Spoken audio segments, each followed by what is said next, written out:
There's a very humorous and some might say interesting argument going on right now between the pro-Nikola camp and the realists, or the people who like to live on planet Earth and actually use their brains to think. Now you guys already know that I'm a massive fan of investing in EV stocks on this channel, as they've become some of the most innovative and highest growth sectors inside the entire stock market. But even when you add the amazing environmental impact that EVs have, some people just love bashing certain EV stocks regardless of how much progress that company might be making. And Nikola Motors has unarguably become one of those ruthlessly hated stocks, even though they have invalidated basically every single short seller argument over the past year. In this video, I'll be reacting to one such Nikola skeptic who recently posted a video titled "The Epic Collapse of the Greatest EV Scam in History," which right off the bat tells me that we're going to be in for a video that's more entertaining than informative. But before we get into it, guys, make sure to drop me a thumbs up and hit that subscribe button if you haven't already. Now, the fascinating part here is that I suspect some of these people arguing that Nikola and their electric trucks are, well, the real deal, that they a company that is going places, might have invested in the stock back on June the 1st when the stock price was at $67.53. Now, I'm going to share with you the astronomically large losses that many investors in this company have brought upon their own heads by their own willfulness and, frankly, stupidity. Now, what actually is going on at Nikola right now? Well, many of you probably know the story of Nikola. They were a startup many years ago. They said that Tesla copied their designs. They started to sue Tesla. Their founder, Trevor Milton, claimed that the company had incredible proprietary tech. They had their own battery technology, which apparently was much better than Tesla's batteries. They had their own inverters. They had their own trucks. They had their own EV technology, which was class leading. In addition to that, they had their own hydrogen technology, which was class leading as well. Now, of course, as many of you know, General Motors agreed to a deal where General Motors would own stock and produce Nikola's pickup trucks and potentially other vehicles for them in the future. Now, General Motors were being warned by many YouTubers online, by financial analysts, and they didn't listen. They basically got egg on their face because they thought this was a great deal. And then what happened? Well, then a report came out from a short seller called Hindenburg Research, showing and exposing all the many, many lies that Trevor Milton, founder of the company, had made. Well, Trevor Milton now is indicted on a raft of different charges, and it appears as though he'll probably go to jail. Now, right off the bat, what I'm noticing here is that Sam is primarily focusing on what the company did 2 years ago, or specifically what Trevor Milton said and did 2 years ago, a person who's not even a part of the company anymore. And Sam literally said that Trevor Milton is the one who got indicted, not Nikola. Explain to me, why did Trevor Milton get indicted for fraud and not Nikola the company? Because both Nikola and Trevor Milton were investigated earlier in 2021. However, clearly Trevor Milton is the one committed the fraud, as he was the one who got indicted by the Supreme Court in New York. And honestly, I'd be expecting a little bit more excitement from Sam, because obviously Nikola is trying to solve a big problem, which is diesel trucking. And EVs have obviously had a pretty hard time penetrating the trucking industry. And so since his channel is all around EVs, I would honestly expect him to be a little bit happy that a company like Nikola is out there and delivering some of the first electric trucks. But anyways, let's continue on with what he has to say.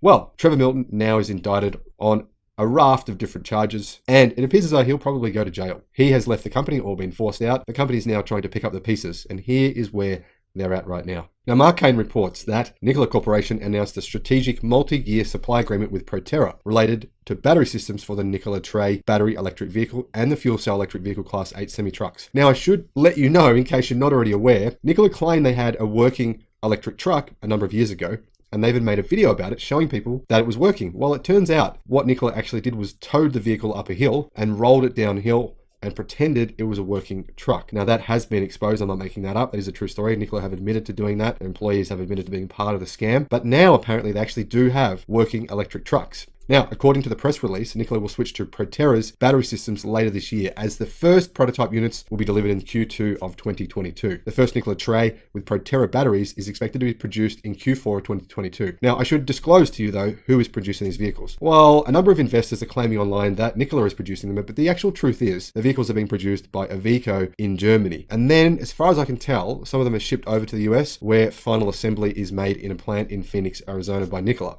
And yet again, we have a little bit of inaccuracy in what Sam is saying. Sam basically said that Iveco is the one that produces Nikola's trucks. Well, the reality is that it's completely false, because Iveco is the one that supplies Nikola with the chassis for the truck that Nikola themselves are developing the electric powertrain around. The very first batch of the Tre BEVs that were prototypes in 2020 were developed in the Iveco plant, but the new batches, or the pre-series, the alpha, and the gamma versions are being produced in the Arizona Coolidge facility by Nikola themselves. And the reason for why the very first prototypes in 2020 were developed in Iveco is because phase 0.5 of the Arizona facility in Coolidge was not fully completed by that time. The technology such as the e-axle, the optimization, the thermal management, and all the testing is obviously done by Nikola. So although on the surface it might look like Nikola is just a marketing company, Sam clearly just has not done his research. Now, this is what Nikola's press release said. Proterra product is expected to be incorporated in the Nikola Tre battery electric vehicle and the Tre fuel cell electric vehicle. The first Proterra-powered Nikola semi-trucks are expected to be produced in the fourth quarter of 2022, with Proterra delivering prototype systems to Nikola starting in the second quarter of 2022. Now, people are saying that they're shocked. I don't know how this is true, but they're claiming they're shocked because they thought that Nikola aimed to have battery systems produced in-house. It's common for startups to take core EV tech in-house, and Nikola isn't doing what they said they would do. Now, if you're legitimately shocked by this news, then I'm sorry, you're a fool, if that's really true. Now, it seems that both the traction battery in the Nikola Tre battery electric vehicle and the small auxiliary traction battery, which supports fuel cell stack during acceleration and is used for regenerative braking in the Nikola Tre fuel cell vehicle, will come from an external supplier. Now, the press release does not specify who is supplying Nikola with current battery technology systems or other core battery components. Mark Russell, Nikola's CEO, said this: "With the growing demand for the Nikola Tre battery electric vehicle and the fuel cell vehicle, we have actively pursued battery supply through a dual source strategy. We look forward to collaborating with Proterra, which is expected to bring industry-leading heavy-duty EV battery solutions to Nikola's battery electric and fuel cell electric vehicle platforms." Now, Nikola started deliveries of the very first electric trucks in California in September. Apparently they delivered 2 of them. A recent tweet says the pre-series vehicles number 4 and 5 were handed over to Total Transportation Services recently. This is what they said. Now, this is how we like to close out the week. Smiles are all round following successful runs of the Nikola Tre number 4 and number 5 pre-series electric trucks with our customer TTSI in LA and Long Beach. And pre-series, I don't know what that means. Someone, can you please let me know what pre-series means? As for the jabs that Sam just took about Nikola's in-house battery technology, Nikola has never said that they develop all their batteries in-house. They've always been very clear that they take these batteries from other companies and integrate them into their products, because at the end of the day, it makes no sense for a startup company to invest so much capital into battery manufacturing when the cost of lithium-ion technology has come down so much over the past decade. And at the end of the day, there's already too much competition in the cell and battery pack space, which is exactly why Nikola made a smart decision to go ahead and source these parts, these critical parts, from other companies who are already experts at this. There's no need for a company like Nikola to reinvent the wheel when the main goal is to get these battery electric trucks out on the road fast. And it's funny because even though Tesla is vertically integrated, that company has clearly not been able to deliver the Tesla semi-truck, which was announced like 5 years ago. And every single year they've continued to delay that product launch, which shows you that the lack of vertical integration that Sam is really hitting on Nikola for in this video is something that's not really that important at this stage.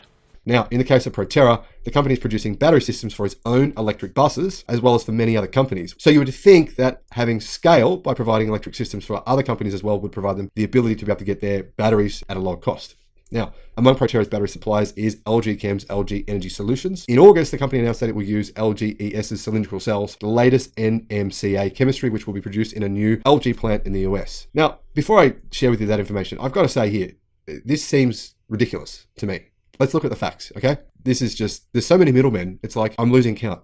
Okay, so we've got LG Chem, right? Manufacturing the cells. Then those cells are going to Proterra, right? Proterra is putting them into a pack, I'm going to guess. Then Proterra is basically shipping this pack to Iveco, right? Then Iveco does something with it, I don't know, puts it together, and then Nikola sells it to someone else. So there's like literally 3 middlemen here. It doesn't make sense. It really doesn't. I mean, honestly, I know some of you think I'm a Tesla shill, but realistically, as far as we can tell, they're going to be making their own 4680 battery cells, most of them at least anyway, themselves. So when you think about it, they might have, you know, other companies potentially helping them with things like motor manufacturing and things like that. But realistically, there might be maybe one middleman at best, or maybe I should say at worst. But here, with Nikola, I just don't understand the value that Nikola brings. They don't seem to actually be doing anything other than actually just retailing the product, which is assembled and manufactured by other companies. Now here again, Sam seems to be showing that he's not done a lot of research into Nikola and understanding how companies actually work, because he clearly doesn't understand what a system integrator is. Because if you look up the definition of a system integrator is essentially an individual or a company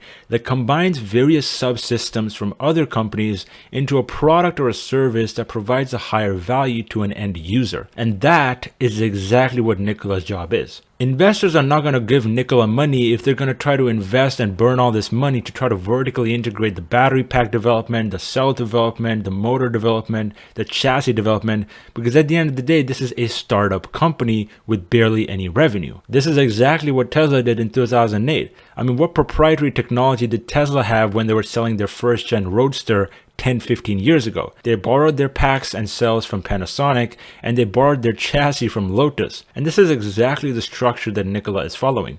As far as I can tell, Nikola seems to be a collection of other companies actually making the trucks for them. And I think, considering they never actually had any proprietary technology whatsoever to speak of, they just made all that up. This actually makes a lot of sense for them. I mean, it was the only route they could go. But, like I said, this does actually prove that Nikola has no internal tech at all. Buying key components from the competition isn't really the greatest formula for success unless you're Legacy Auto, who seem to be doing this quite well somehow. Although, that said, their margins are quite low. Now, it seems like Nikola is maybe potentially going through the motions until they declare bankruptcy. Now, getting back to their share price. Back in June of 2020, the share price was at $67. And I remember arguing with people, well, I don't know why I was arguing. I was trying to help them by saying, don't invest in Nikola. It's crazy. The share price is ludicrous. The company doesn't have any proprietary technology. Their founder is lying. It was obvious. And I think that it amazed me that other people didn't see it as being obvious. Well, many of them said I was wrong and that Nikola was going to do amazing things and they were going to build pickup trucks and they were going to, I don't know, fly to the moon. And you get my point. They were making incredible promises that they just couldn't keep. So yet again, Sam is here routing back to that argument that Nikola has no proprietary technology and that makes this company a bad investment. Well, what proprietary technology did Tesla have in 2008, 2006? And the answer to the question is essentially nothing. And all the technology was inside the e-axles, the powertrain, and that technology is exactly what Nikola is working on today. So for me, it looks like Sam in this video clearly has a lot more research to do. And although I understand some of the points he made about Trevor Milton 2 to 3 years ago, he still seems to be very oddly attached to the fact that the stock price is directly correlated with the business. And that if the stock price has been going down for a year or two, that suddenly devalues the business and makes it a scam or something that's going to go bankrupt. Well, by that logic, every single growth stock over the past year or so must be going bankrupt because the entire market has basically collapsed. But anyways guys, make sure to drop me a thumbs up if you found some value from this video. Let me know down in the comment section below your thoughts on what Sam said in this video. But anyways guys, I hope you enjoyed this video and I'll catch you guys in the next one. Take care.